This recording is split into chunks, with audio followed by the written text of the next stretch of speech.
Good day po sa lahat, si Fiscal EJ po ito. Sa latest hearing ng Independent Commission for Infrastructure, tumanggi sina Sara at Curly Diskaya na magsalita. Bakit nga ba sila tumangging magsalita? Ayon sa mga ulat, ang rason daw, wala raw kasiguraduhan na gagawin silang state witnesses. In short, natakot silang magsalita nang wala pang malinaw na proteksyon. Legally, may sense naman yung ganung concern. Under the 1987 Constitution, every person has the right to remain silent when their testimony might incriminate them. So, technically, may karapatan talaga ang Diskayas na tumangging sumagot. Hindi po ito pag-amin ng kasalanan. It is a form of legal protection. But from a legal standpoint, their decision to stop cooperating with the ICI completely destroys their chance of becoming state witnesses. Remember, sa ilalim ng batas, para maging state witness, kailangan ng number 1, you are not the most guilty, and number 2, you are willing to tell everything you know. Kung sa tingin nila na wala talagang kasiguraduhan, natural lang na magdalawang isip sila. Siyempre, sino ba naman ang gustong magsalita kung posible namang gamitin laban sa kanila yung sariling sinabi nila? Pero here's the catch, and this is where it backfires. By staying silent, they also lost the very opportunity to prove that they deserve to be treated as state witnesses. Kasi paano ka nga naman bibigyan ng immunity kung ayaw mo magsalita? The law protects you from self-incrimination, yes, pero it also rewards cooperation. Parang sa game show lang yan. Gusto mong makuha yung prize, pero ayaw mong sumagot ng tanong.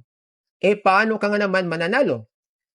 So in effect, their silence may have saved them from self-incrimination today, but it also shut the door on a possible immunity deal tomorrow. Ngayon, since they've decided to stay silent, that means no full disclosure, so no immunity. Instead of being witnesses, they revert back to being the accused in the flood control scam. Strategically, parang nawala yung bargaining chip nila. When they were cooperating, they had leverage. They could negotiate immunity, have plea deals, or leniency. Pero ngayon, by withdrawing cooperation, the DOJ and ICI will likely turn to other witnesses. And here's the bigger risk. If other witnesses start talking and the evidence points to the Diskayas as masterminds or key players, their previous whistleblower image could turn into main culprit status. Now let's talk about money, or in this case, the millions of worth of luxury cars and properties under investigation. The Bureau of Customs and the Anti-Money Laundering Council are looking into their assets. In fact, the BIR had already filed tax evasion charges against them. And yes, kahit wala pang conviction, those assets can still be frozen or seized under the Anti-Money Laundering Act or Republic Act 9160. Here's why. The Anti-Money Laundering Council can ask the Court of Appeals for a freeze order if there's probable cause that the money or property came from illegal activities.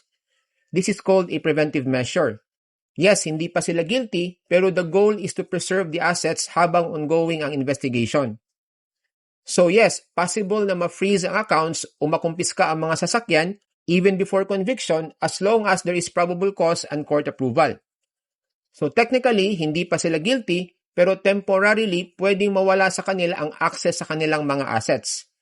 At kung mapatunayan later na illegal ang pinanggalingan, pwedeng tuluyan itong ma-forfeit. Publicly, this is where it really stings. Before, many saw the Diskayas as possible whistleblowers, insiders exposing corruption in flood control projects. But after refusing to tell all, they now look like they are hiding something. Their silence might protect them legally, pero sa mata ng publiko, it looks suspicious. As one legal expert put it, you can remain silent, but silence also speaks volumes. Their silence may have saved them from self-incrimination, pero sa proseso, parang sila na rin ang nagsara ng maraming pinto. Why? Legally, nawala ang chance nila to qualify as state witnesses. Strategically, humina ang bargaining position nila. Financially, mas madali silang matarget ng Anti-Money Laundering Council. And politically, unless meron silang behind-the-scenes deal with the camp of VP Sara, hoping na maprotektahan sila pagdating ng 2028, this silence could eventually backfire. Kasi kung ang kapalit ng katahimikan nila ay hindi pag-expose ng mga anomalya noong Duterte administration, then that's no longer just a legal move. That becomes a calculated political gamble, one that may or may not pay off in the long run. So yan lang po ang nais kong ibahagi today and see you in my next video. Maraming salamat po.